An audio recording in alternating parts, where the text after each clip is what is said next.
happening, YouTube? It's K-Mega405 live from the 405, where I'm just your regular gamer talking to the intelligent gamers out there. So there was this developer that formerly worked for Sony that's doing his own thing in the indie business that was help promoting No Man's Sky. His name was Shahid Kamal Ahmed, and he had some harsh words for a lot of people that was wanting refunds for the game. Now, in one point, I can agree with his argument, but then another, I completely disagree. It's one of those catch-22s.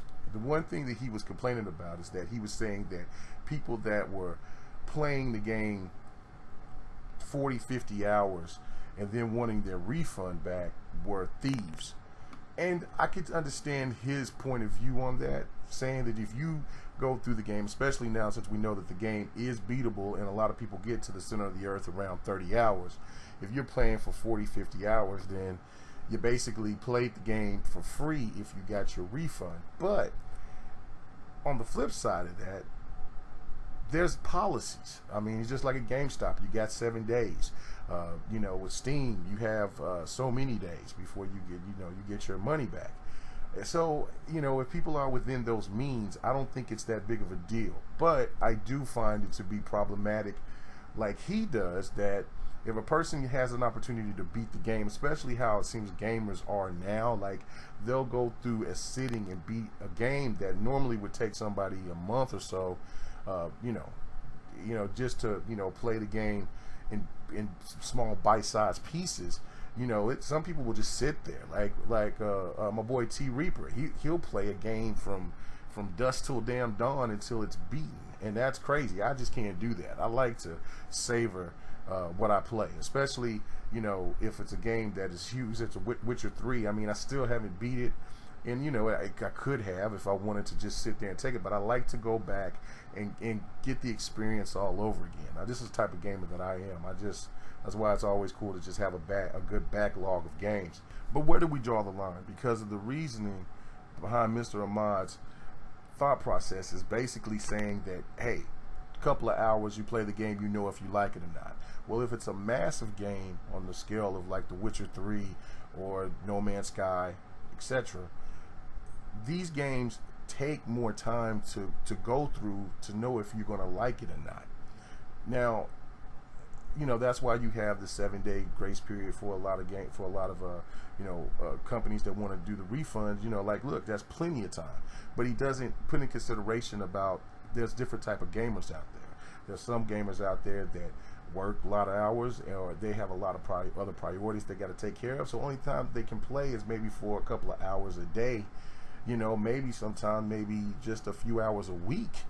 And they may have the game for 6 days, but they may only put like 6-7 hours in. You got to put those people in consideration.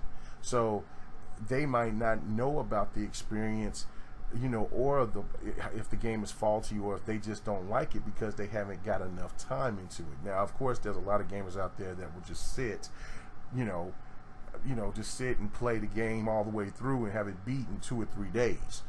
You know what I'm saying? Those, to me, are like the achievement and trophy whores out there. I mean, but that's their business. They're gamers. They do what they want to do.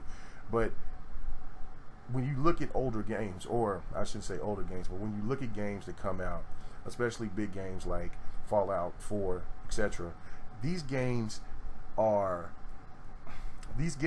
see the faults later on in the gameplay. Later, like, 20, 30, 50 hours, 60 hours in. Maybe some game testers didn't see this problem later on down the line, and you start seeing where these games have issues. So it really shouldn't matter. The biggest thing that I should say is that, look, Sony, developers of Hello Games or of No Man's Sky, look, didn't have to falsify the game. You should have presented the game as an indie like it was, and just say, hey, it has some features on here that we hope that you like. It's it's a little bit different and unique for our approach. But when people were getting all this hype, and they was getting all excited for this game, and there was a lot of people I knew that wouldn't even like this type of game. It's a niche type of game. Then they got it, and they was deeply disappointed. And what No Man's Sky was supposed to be was this new revolutionary ass game, and the only thing it come out to be is a broke man's Star Citizen. So, you know, the advertising, how you presented the game is the problem, you know. And I think if you was just honest about how the game was supposed to be and how it actually is, then nobody could complain. And even though you might not have made as much sales, but you wouldn't have the bad press like you are having right now. And now when anybody see Hello Games, they're going to be skeptical. So not only that you damaged No Man's Sky, but you damaged your brand because of your actions. Now, of course, there's some people that likes the game, but for the most part, a lot of people was expecting better, or they're expecting something different, and they wanted their money back. The customers have the last say. So that's just the bottom line. But I definitely want to hear your thoughts. Don't forget to hit that sub button. Hey, big shout out to my people in Intro Media Gaming, to the next podcast, Be Shadows and Rain. Everyone have a great one. Peace. In the studio, trying to calm your soul, looking at your manager. I think Chris a guy, man, I'll put you in the trunk with these soul whoop. Feel wheeling my shot.